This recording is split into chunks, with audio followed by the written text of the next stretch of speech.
नमस्ते investors. This is Dhruv Bajaj from smart Singh services. Recently हमने एक चिंतक बैठक का सेशन लिया था। Chintak Baithak is a part of our mission smile offering, जहाँ पे मिस्टर अतुल रावल जी, जिनके पास 3 डेकेड से ज्यादा का एक्सपीरियंस है इन स्मॉल कैप इन्वेस्टिंग, उन्होंने एक बहुत इंटरेस्टिंग आइडिया कॉल्ड मॉस्चिप टेक्नोलॉजीज, जो सेमीकंडक्टर वैल्यू चेन का एक बहुत मेजर रोल प्ले करता है स्पेशली इन इंडिया, उस पे प्रेजेंट किया था कि why it makes S a compelling investing opportunity. So although due to paucity of time, we couldn't present the entire industry value chain, and हम खाली company भी प्रेजेंट कर पाए थे ड्यूरिंग दैट पीरियड।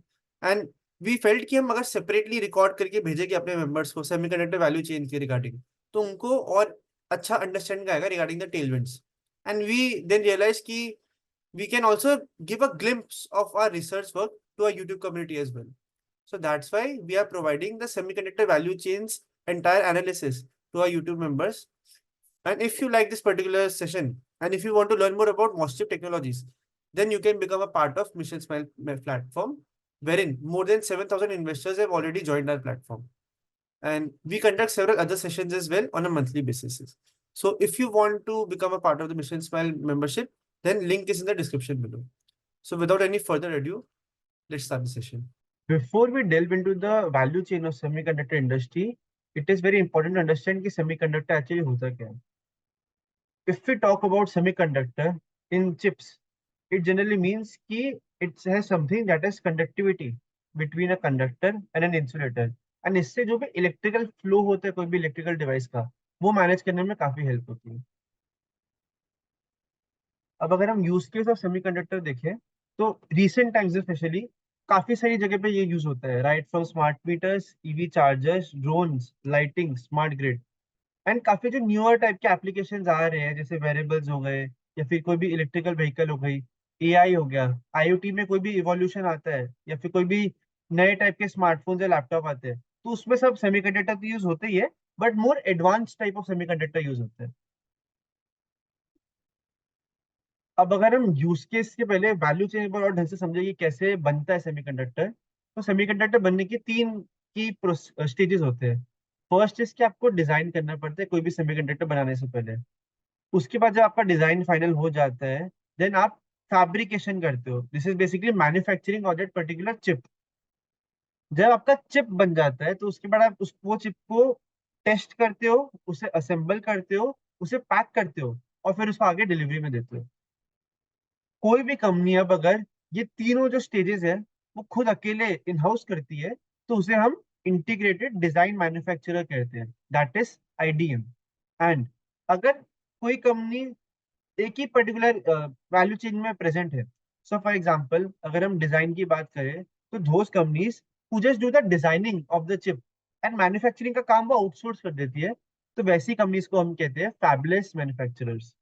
अब फैबुलस मैन्युफैक्चरर्स में भी एक इंटरेस्टिंग थिंग होती है कि सिंस ये लोगों को काफी सारे डिजाइन की रिक्वायरमेंट्स होती है, तो काफी बार ये दूसरी कंपनीज के साथ एंगेज करती है जो डिजाइन सर्विसेज भी देती है, उनसे वो कोलैबोरेट करती है. एंड डिजाइनिंग सर्विसेज में वो लोग जनरली सॉफ्टवेयर प्रोवाइड करते हैं एंड आईपी और इंफ्रा जो बेसिक आर्किटेक्चर होता है वो सब प्रोवाइड करते हैं. सो जो खुद से मैन्युफैक्चर नहीं करती उसे हम फैबलेस मैन्युफैक्चरर्स कहते हैं या फैबलेस प्लेयर्स कहते हैं, जो डिजाइनिंग में जनरली फोकस करते हैं. अब सेकंड की set of players are foundries या फैब्रिकेटर्स. ये लोग बेसिकली जो चिप को प्रोडक्शन का काम होता है वो करते हैं.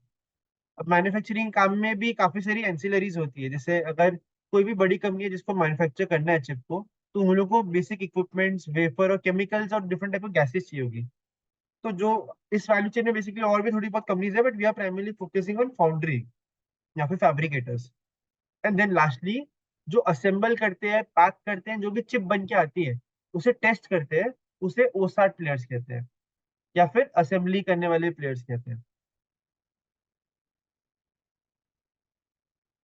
अब अगर हम हर वैल्यू चेन में और ज्यादा डीप में जाके देखिए और अंडरस्टैंड करने की ट्राई करें कि क्या की प्लेयर्स है, तो हम देख सकते हैं इस चार्ट पे कि सो आईडीएम जो है, that is integrated design manufacturers, जो सारा काम खुद से इनहाउस करते हैं, वैसी कंपनीज रिसेंट टाइम में काफी कम है.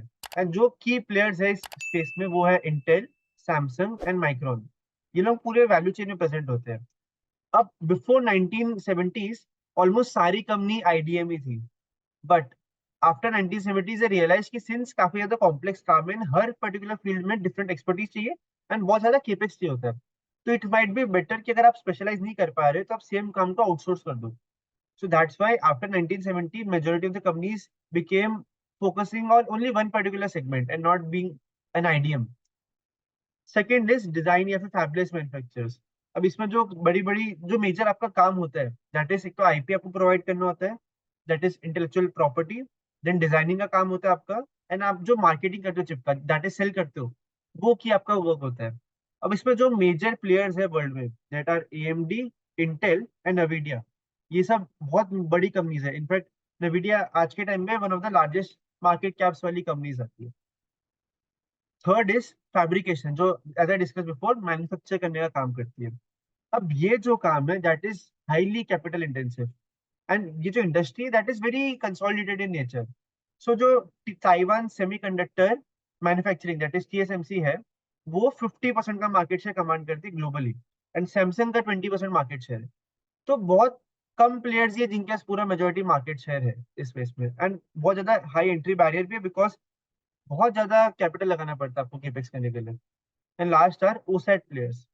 अब ओसेट प्लेयर्स बेसिकली आउटसोर्स करवाते हैं असेंबली एंड टेस्टिंग का काम, दैट्स वाई ओसेट। ओसेट का full form is outsourcing of assembly and testing. अब ये जो काम है इसमें उतना ज्यादा एक्सपर्टीज नहीं चाहिए जितना अपन को फैब्रिकेशन या फैब्लेस वाले काम में चाहिए। ये बहुत कम कैपिटल इंटेंसिव है इन कंपैरिजन टू फाउंड्री या फिर जो मैन्युफैक्चर करते हैं उनके कंपैरिजन में। हाउएवर इसमें अगर आपको कुछ सक्सेसफुल बिजनेस बनाना है तो बहुत ज्यादा हायर वॉल्यूम्स आपको प्रोसेस करनी चाहिए, तभी आप अच्छा प्रॉफिट बना सकते हो। And this is highly labour intensive business as well. तो जहाँ पे भी लेबर कॉस्ट इफेक्टिव होगा वहां पे एक अच्छा ओसेट सेटअप होने का चांसेस रहेगा आगे। एंड अगेन, अगर हम वैल्यू टर्म्स में देखें पूरी ग्लोबल वैल्यू चेन को, तो फैबलेस डिजाइन जो है उसका सबसे बड़ा मतलब पोटेंशियल है एंड टोटल टाइम है in comparison to semiconductor manufacturing and ATMP, that is assembly testing and packaging. And again जैसे मैंने डिस्कस करा कि हर एक पर्टिकुलर इंडस्ट्री को भी काफी सारी एंसिलरी सर्विस करती है, बट प्राइमरली हमको ये दिख रहा है कि फैबलेस का ओवरऑल सबसे बड़ा टाइम है। अब इफ यू अंडरस्टैंड मोर कि वैल्यू चेन में क्या कौन सी कैसे फ्लो होती है एंड कौन सी क्या आपको एक्सपर्टीज चाहिए हर चेन में, तो ये स्टार्ट होता है chip designing and EDA tools से, जो हमने डिस्कस करा फैबलेस मैन्युफैक्चरर्स करते हैं। अब इसमें आपको काफी ज्यादा स्किल्स चाहिए एंड एक्सपेंसिव टूल्स भी चाहिए, एंड आपको काफी सारा स्पेंडिंग करना पड़ता है, specially R and D spending IP develop करने में। इसमें आपका बहुत मेजर कैपिटल एक्सपेंडिचर नहीं होता है सच, बट आर एंड डी आपके जो स्पेंड्स होते हैं that is anywhere between 15 to 20% of your overall revenues. अब ये इंडिया का स्ट्रेंथ एरिया है जहाँ पे इंडिया ग्लोबली जो भी एम्प्लॉयज हायर होते हैं इस स्पेस में, उसमें से 20 to 25% people come from India. And India का करंटली स्ट्रेंथ है इसमें कि 1.2 लाख चिप डिजाइनर्स इंडिया के हैं। सेकेंड इज चिप फैब्रिकेशन, जो हमने डिसाइड करा कि अब फैब्रिकेशन और फाउंड्री में दो की डिफरेंस ये है कि एक तो जो फाउंड्री वाले होते हैं दैट जनरली मतलब आउटसोर्स करते हैं प्रोडक्शन। फॉर एग्जाम्पल आज मैं कोई फैबलेस मैन्युफैक्चरर हूँ, मतलब मैं खाली डिजाइन बनाता हूँ, मैं मैन्युफैक्चरिंग आउटसोर्स करता हूँ, तो मैं जिस कंपनी को ये अपना प्रोडक्शन आउटसोर्स कर रहा हूँ वो मेरा बन जाएगा foundry. Whereas fab manufacturers जो होते हैं वो बेसिकली इन हाउस मैन्युफैक्चर करते हैं। तो फाउंड्री इज समवन जो खाली मैन्युफैक्चरिंग का काम करते हैं, whereas fab manufacturer is someone जो बेसिकली डिजाइनिंग भी खुद करते हैं और खुद ही इन हाउस मैन्युफैक्चरिंग भी करते हैं। अब ये जो सेगमेंट है ये बहुत ज्यादा कैपिटल इंटेंसिव है, और इसमें काफी सारी कटिंग एज टेक्नोलॉजी की भी रिक्वायरमेंट होती है। इसमें majority of the companies generally काम आउटसोर्स ही करती है, बिकॉज अगेन एंट्री बैरियर बहुत ज्यादा हाई है एंड दो तीन ही की प्लेयर्स है ग्लोबली। देन उसके नीचे अगर हम आते हैं तो आपका डिजाइनिंग हो गया चिप का, एंड चिप मैन्युफैक्चर भी हो गई। बट ये चिप जो मैन्युफैक्चर होती है उसका एक तो हमको टेस्टिंग करना पड़ता है कि इसकी क्वालिटी सही है या नहीं है। सेकेंडली जो चिप आती है वो काफी ज्यादा वीक होती है इन द सेंस कि उसको हमको अच्छे से पैकेजिंग करनी पड़ेगी, जिससे वो थोड़ी स्ट्रेंथ ला पाए अपनी, मतलब सेफ रह पाए इन द सेंस। तो वो जो काम होता है वो ओसैट प्लेयर्स करते हैं। अब इसमें अगेन आपको रिलेटिवली मॉडरेट इन्वेस्टमेंट चाहिए होती है वर्सेस अ फाउंड्री। एंड इसमें ये एरिया भी इंडिया के लिए बहुत ज्यादा क्रिटिकल हो सकता है गोइंग फॉरवर्ड, बिकॉज इंडिया के पास चीप लेबर का बेनिफिट है, तो उसका डायरेक्ट फ्लो ओसैट वाले प्लेयर्स को हो सकता है। अब उसके नीचे जो प्लेयर्स होते हैं they are like EMS players, जो जो इलेक्ट्रिकल कंपोनेंट्स होते हैं या सिस्टम्स होते हैं उसको मैन्युफैक्चरिंग एंड कंबाइन करने में हेल्प करते हैं। इसमें काफी सारे प्लेयर्स हैं इंडिया में, जैसे Syrma, SGS, Kaynes technology, among others. अब इशू क्या है कि सिंस इंडिया में चिप मैन्युफैक्चर नहीं होती है, पूरा मेजोरिटी काम सब आउटसोर्स ही होता है, तो ये प्लेयर्स को थोड़ा डिफिकल्टी रहता है, थोड़ा डिपेंडेंस रहता है to import this chips. That's why ये इंडस्ट्री में बहुत मेजर रिस्क है जो ईएमएस प्लेयर्स होता है उनके लिए। तो अगर इंडिया में ये सेम चिप्स बनने लग जाएगी, तो इनकी जो वैल्यू चेन हो जाएगी वो ज्यादा स्ट्रीमलाइंड हो जाएगी, एंड ईएमएस प्लेयर्स के लिए भी काफी बेनिफिशियल हो जाएगी। Now, if we look at the value chain, तो again I have discussed before as well कि डिजाइनिंग में जो की प्लेयर्स है that are Intel, Micron and Qualcomm and AMD as well. And काफी सारे अलग अलग कंपनीज है मतलब इस स्पेस में, and there are companies like Samsung and Intel जो सारे सेगमेंट में भी प्रेजेंट है। तो there will be several different players across the value chain. अब ये स्पेस इंटरेस्टिंग इसलिए है because in the recent times काफी सारा केपेक्स हो रहा है इस पर्टिकुलर सेमीकंडक्टर वैल्यू चेन में। एंड लगभग 770 बिलियन डॉलर्स का केपेक्स टिल नाउ अनाउंस्ड है, जिसमें से जो मेजर केपेक्स अनाउंस हुए that are by Intel, TSMC and AMD among others. And जैसे जैसे ये मेजर केपेक्स लाइव आता रहेगा, तो जो भी पार्टिसिपेंट्स हो गए वैल्यू चेन में, वो लोग बेनिफिट होते रहेंगे। ना अगर हम डिमांड कंपोजिशन देखने की ट्राई करिए कहाँ पे एक्चुअल में एप्लीकेशन सबसे ज्यादा होता है सेमीकंडक्टर्स का, तो सो फार सबसे ज्यादा application computing and data storage, wireless communication and electronic gadgets में होता है। And it is closely followed by wired communication, industrial electronics and consumer electronics. अब अगर हम देख सकते हैं कि ग्रोथ काफी ज्यादा रैपिड एक्सपेक्टेड है in the next coming decade, specially in areas like automotive electronics among others. अब अगर हम इंडिया के हिसाब से समझे कि कहाँ पे कितना डिमांड का यूजेज रहता है, तो मेजोरिटी ऑफ जो सेमीकंडक्टर्स का यूजेज है in India that comes from handsets, जो हमारे फोन होते हैं या आईपैड, जो कोई भी मतलब बेसिक इलेक्ट्रॉनिकल इक्विपमेंट हो गया, उसमें मेजर कंजम्पशन होता है। It is followed by IT. And आजकल जो भी हमारे कंज्यूमर इलेक्ट्रॉनिक्स हो गए या ऑटोमोटिव्स हो गए या वेरेबल्स हो गए, उधर बहुत ज्यादा कंजम्पशन बढ़ रहा है, एंड इट इज एक्सपेक्टेड कि आगे जाके उधर का शेयर भी इंक्रीज होता रहेगा gradually. And interestingly it is expected कि demand for semiconductors in India will grow by 15% CAGR to $1 trillion by 2030। And इसमें एक और इंटरेस्टिंग पार्ट ये है कि करंटली जो भी डिमांड या जो भी रिक्वायरमेंट्स होती है इंडिया की in semiconductor value chain, that comes from imports. तो हम ये चार्ट देख सकते हैं, तो इसमें वी कैन सी कि 98% हमारी जो भी रिक्वायरमेंट्स है सेमीकंडक्टर मार्केट की currently, that comes from imports. तो फॉर एग्जांपल अगर हमारा $45 बिलियन का सेमीकंडक्टर इंडस्ट्री है करंटली इंडिया में, तो उसमें से इंडिया के जो लोकली सोर्स जो मटेरियल होता है वो खाली 6 बिलियन का ही है। एंड इट इज एक्सपेक्टेड कि जैसे ही इंडस्ट्री 45 बिलियन से 99 बिलियन पहुंचेगी, तो नेचुरली इंडिया का जो कंपोनेंट यूज होंगे that will increase very rapidly. तो इट इज एक्सपेक्टेड कि अराउंड 30% केगर से locally source semiconductor equipments, tools या फिर जो भी पर्टिकुलर सर्विस होगी वो यूज होगी। So it will richly benefit the companies that are strongly positioned in this industry in India. अब अगेन पास्ट के हमने सब स्लाइड देखी, उससे हमको ये तो समझ में आ रहा है कि सेमीकंडक्टर इंडस्ट्री में बहुत ह्यूज टेलविंड्स है। एंड इससे मेरे को पीटर लिंच का एक बहुत इंटरेस्टिंग कोट हमेशा याद आता है कि investing in stocks is an art and not science. People who have been trained to rigidly quantify everything have a big disadvantage। अब ये मैं कोट इधर इसलिए यूज कर रहा हूँ बिकॉज जब ये वीडियो रिलीज होगी कि आप देखोगे तो आपको यही फील होगा कि सेमीकंडक्टर वैल्यू चेन में नो डाउट टेलविंड्स बहुत स्ट्रॉन्ग है, बट सारी कंपनी बहुत ज्यादा रिचली वैल्यूड है। सबका P multiple is in hundreds. So I am not saying कि this space is cheap by any means, but just disregarding the entire space because of the optically high valuations might be very bad thing going forward, because again ऊपर से financial देख के सबको लग रहा है कि एक्सपेंसिव है, but may be there might be some particular areas जहाँ पे अच्छा रिटर्न पोटेंशियल बन सकता है गोइंग फॉरवर्ड। अब इंडियन गवर्नमेंट इस पर्टिकुलर स्पेस में काफी अच्छे इनिशिएटिव ले रही है। तो the first key initiative that it took was PLI scheme. So government ने basically Semicon India programme launch करा था, जहाँ पे बेसिकली सेंट्रल गवर्नमेंट ने कहा कि अगर कोई भी पर्टिकुलर केपेक्स अनाउंस होगा in semiconductor value chain, manufacturing capex that is, जो या तो फाउंड्री के लिए हो या फिर ओसैट के लिए हो, तो उसमें इंडियन गवर्नमेंट 50% जो कैपिटल आपका एक्सपेंडिचर होगा उसमें सब्सिडी लगाएगी। दैट इज 50% जो भी कैपिटल रिक्वायरमेंट्स होगी वो government, that is central government खुद स्पॉन्सर करेगी। एंड सिंस स्टेट गवर्नमेंट जो है वो चाहते हैं कि ये सब जो भी मेजर केपेक्स आ रहे हैं वो उनके स्टेट्स में है, तो सारे मेजर स्टेट्स ने अनाउंस करा है कि एटलीस्ट 20% ऑफ जो भी आपका कैपिटल एक्सपेंडिचर होगा वो हमारी स्टेट खुद एज एन इंसेंटिव देगी आपको।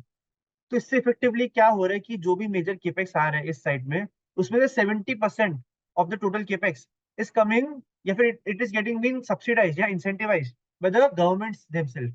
एंड जो भी एप्लीकेंट है उसको खाली 30% का केपेक्स मेजरली करना पड़ेगा going forward, along with several other benefits as well.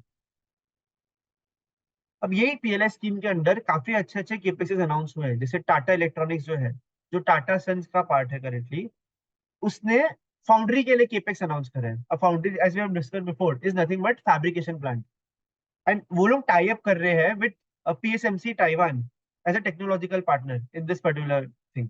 And ये धुलेरा में केपेक्स आने वाले हैं। सिमिलरली बाहर की जो मेजर कंपनीज है जैसे माइक्रॉन हो गया या टावर सेमीकंडक्टर हो गया, उसमें ये लोग ने मेजर केपेक्स अनाउंस करे हैं। अब जो दो इंटरेस्टिंग लिस्टेड कंपनीज है जिनने ओसाट साइड पे केपेक्स अनाउंस करा है, so those are CG Power and Kaynes semiconductor, जहाँ पे ये लोग ओसाट में कर रहे हैं केपेक्स। एंड ये लोग ने भी अगेन जॉइंट वेंचर्स या फिर बाहर की ग्लोबल कंपनीज का टाई अप करे। जैसे केज टेक्नोलॉजी का अगर हम एग्जांपल देखेंगे तो इसने रिसेंटली बैकवर्ड इंटीग्रेशन करा है इस स्पेस में।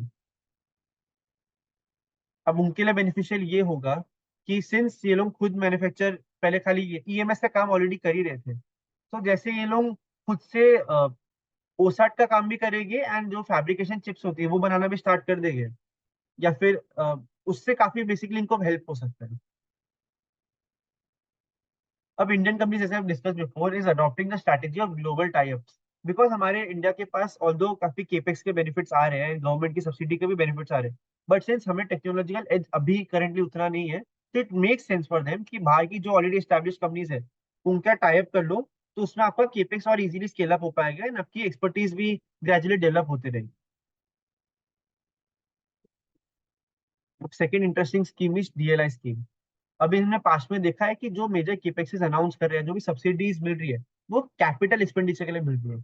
But as I discuss before, जो फैबलेस मैन्युफैक्चरर्स हो गए होते हैं, दैट इज जो डिजाइनिंग वाला काम करते हैं, उसमें उनके 15 to 20% जो कॉस्ट होते हैं दैट आर R&D कॉस्ट। अब वो लोग सिंस ये चीज को कैपिटलाइज नहीं कर सकते, तो नेचुरली वो पर्टिकुलर इंडस्ट्री प्रमोट ही कैसे होगी कुछ भी डेवलपमेंट लाने के लिए, अगर उनको कुछ सब्सिडी नहीं मिलेगी। तो दैट्स वाई ये डिजाइन लिंक इंसेंटिव स्कीम आई थी, जिसमें अगेन ये कंपनीज को अराउंड 50% का इन्वेस्टमेंट सब्सिडी मिला था for all the investment that it do in the demand side, that is a design side sorry. अब as per my assessment of the particular value chain, India का fabless manufacturing that is designing वाले side में बहुत major as है। अब अगर हम फिर से पूरी वैल्यू चेन देखते हैं तो हमें दिख रहा है कि जो भी डिजाइनिंग वाला काम है उससे ही पूरी इंडस्ट्री का मेजर कंट्रीब्यूशन आता है। एंड इनफैक्ट अगर हम मैन्युफैक्चरिंग का काम छोड़ दे, दैट इज फाउंड्री का काम, तो अराउंड 80% आपकी जो रिक्वायरमेंट आती है वो डायरेक्टली या फिर इनडायरेक्टली फैबलेस मैन्युफैक्चरर्स के थ्रू ही आती है। बिकॉज अगर आप इनिशियली डिजाइन में पैसा नहीं डालोगे तो बाकी जो आपके फॉरवर्ड इंटीग्रेशन जो मतलब वैल्यू चेन में आगे जो लोग प्रेजेंट है उनको ट्रिकल डाउन इफेक्ट नहीं आ पाएगा। So around 80% of the industry currently कम्प्राइजेस of fabulous, and since it is a primary demand enabler, तो उधर काफी अच्छे इनिशिएटिव्स भी आ रहे हैं गवर्नमेंट के। And again the best part here is कि इसमें इतना कैपिटल एक्सपेंडिचर नहीं इन्वॉल्व होता। अब as I said before कि since India is the hub for providing key technicians in this particular space, so therefore जो भी मेजर कंपनीज है ग्लोबली, चाहे क्वालकॉम हो, AMD हो, माइक्रॉन हो, सबके जो भी डिजाइनिंग सेंटर्स है वो सब इंडिया में ही है। एंड इनफैक्ट जो आईडीएम मैन्युफैक्चरर्स भी है, जिससे मैंने बताया इंटीग्रेटेड डिजाइन मैन्युफैक्चरर्स, जो पूरी वैल्यू चेन में प्रेजेंट है, उनके भी जो डिजाइन वाले जो सेगमेंट है वो इंडिया में ही प्रेजेंट है। सो इसमें again as I said before, India का बहुत मेजर एडवांटेज है because they have skilled employees and participants जो ये पर्टिकुलर डिजाइनिंग वाले वर्क में जा सकते हैं। So skilled labour force is present and again cost are relatively lower, and every as I discuss before every major IDM has its design centre in India. अभी इस particular space में ये एक इंटरेस्टिंग चीज है कि आगे बिकॉज इसके एप्लीकेशन इतने सारे इंडस्ट्री में है, लाइक टेलीकॉम हो गया, एनर्जी हो गया, ऑटोमेटिव हो गया, ईवी हो गया एंड इवन कंज्यूमर हो गया, एंड सिंस करेंटली 98% जो रिक्वायरमेंट होती है, जो ये सब कंपनीज के लिए अराउंड $1 बिलियन तक जाती है, वो हम लोग अभी आउटसोर्स करते हैं करेंटली। तो नेचुरली अगर ये हम लोग खुद की इंडिया की वैल्यू चेन को इतना स्ट्रॉन्ग कर दे, तो नेचुरली ये सब जो कंपनीज है वो कोलैबोरेट करेगी सेमीकंडक्टर वैल्यू चेन के पार्टिसिपेंट्स के साथ to procure the semiconductor chips in India itself. तो इट इज एक्सपेक्टेड कि लोकली सोर्स सेमीकंडक्टर मार्केट जो है that will grow by 30% CAGR in the coming decade. And काफी मेजर डेवलपमेंट्स अनाउंस होगी, अभी ऑलरेडी हो भी रही है एंड आगे होगी इस पर्टिकुलर स्पेस में रिगार्डिंग द टाइप्स। अब मैं क्यों बार बार कह रहा हूँ कि फैबलेस मैन्युफैक्चरर्स काफी इंटरेस्टिंग स्पेस है जिसे हमें देखना चाहिए। तो अगर हम वर्ल्ड की टॉप 5 फाउंड्रीज देखें और वर्ल्ड की टॉप 5 फैबलेस कंपनीज देखें, तो वी कैन सी कि जो टॉप 5 फैबलेस कंपनीज है उनका जो ईयरली रेवेन्यूज है that are far higher in scale than the top 5 foundries. Secondly, जो मार्जिन होते हैं फैबलेस मैन्युफैक्चरर्स के that are also higher than foundries. तो नेचुरली जो प्रॉफिट पूल है फैबलेस प्लेयर्स का that is much higher than foundries. And since foundries में काफी मेजर रिस्क होता है, लेकिन आपको इनिशियली कैपिटल एक्सपेंडिचर बहुत ज्यादा हाई करना पड़ता है, market is very consolidated and technological advancements बहुत ज्यादा क्विक होते हैं, तो आपको नेचुरली बहुत रेगुलर केपेक्स करते रहना पड़ेगा। So that's why I personally feel कि अगर हम फैबलेस और फाउंड्रीज में सिलेक्ट करें, तो fabulous for India can be a very good space going forward. अब अगर हम ग्लोबली जो भी प्लेयर्स हैं उनके फाइनेंशियल देखेंगे, तो एक बहुत इंपॉर्टेंट थिंग हमें हाईलाइट होगी। फर्स्ट इज कि जो आरओईज है for OSAT companies that is outsource assembly and testing वाला बिजनेस, उसमें ROEs for the majority of the companies are not very good. So first observation is OSAT players generally don't make good ROEs, at least historically speaking जो भी हम company देख रहे होंगे।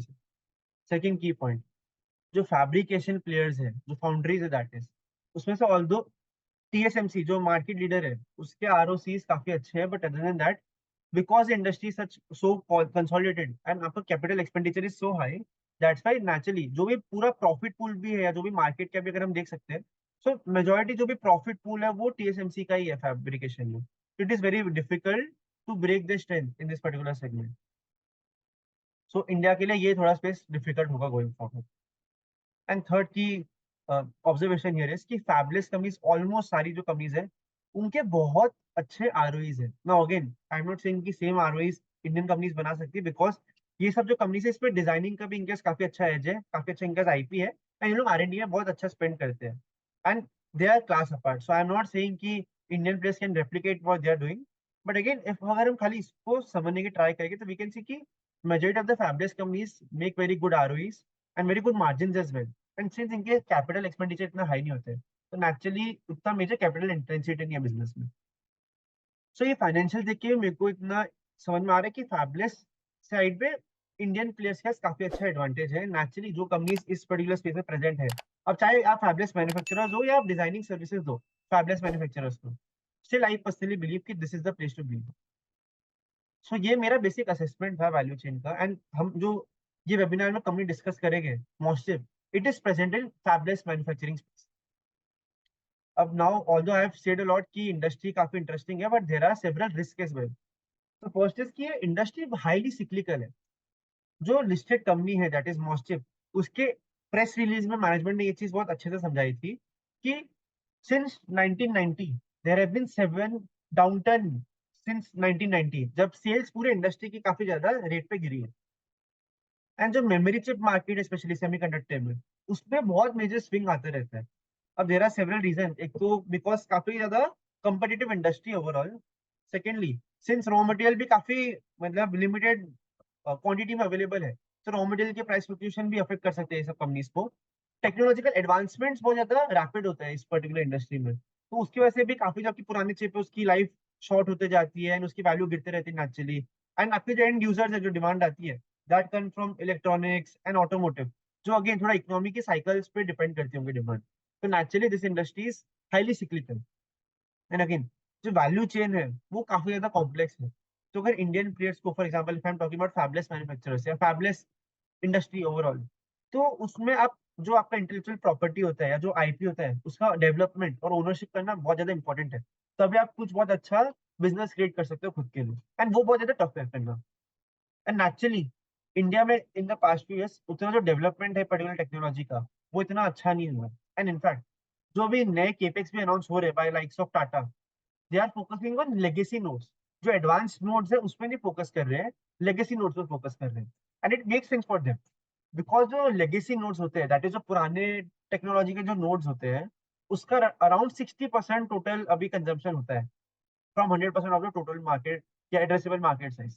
तो it make sense कि पहले जिसमें कम टेक्नोलॉजिकल एडवांस मतलब एज चाहिए आपको, एंड जिसका ज्यादा रिक्वायरमेंट है इंडिया में, वो आप पहले स्टार्ट करो, और नेचुरली जब आपकी एक्सपर्टीज डेवलप होते रहे तो आप एडवांस नोड्स में ट्रांजिशन करो। बट करेंटली इंडिया में जो भी केपेक्स आ रहे हैं, जो भी मेजर सर्विसेज होगी, वो थोड़ी लेगेसी टेक्नोलॉजी की होने वाली है। So that is again another risk, because इसमें काफी क्विक टेक्नोलॉजिकल एडवांसमेंट आते हैं। तो अगर आपने कोई मेजर केपेक्स कर दिया है एंड सडनली टेक्नोलॉजिकल एडवांसमेंट आके आ गया मतलब क्विकली, तो आपका जो केपेक्स था वो ऑलमोस्ट वेस्ट ही चला जाएगा, एंड आपको फिर से पूरा रिवैम्प करना पड़ेगा। तो that is a major risk. And again as I discussed before, इसमें supply chain specially raw material का काफी की इशू है, because silicon, germanium and chemical जो है मेजोरिटी सब इम्पोर्ट होते हैं, बहुत कम क्वांटिटी में ही अवेलेबल। एंड देन और भी काफी अलग रिस्क है इंडस्ट्री में, जैसे कि आपको फॉर एग्जांपल प्रोडक्शन करना है सेमीकंडक्टर चिप का, तो उसमें आपको uninterrupted power and water supply चाहिए होते हैं। दोनों ही इंडिया की करंटली बहुत मेजर स्ट्रेंथ नहीं है। And as I discuss before कि इस पर टेक्नोलॉजिकल ऑब्सोलेंस का बहुत मेजर रिस्क है, बहुत ज्यादा प्राइसिंग प्रेशर रहता है from companies, and there is a shortage of qualified chip engineers.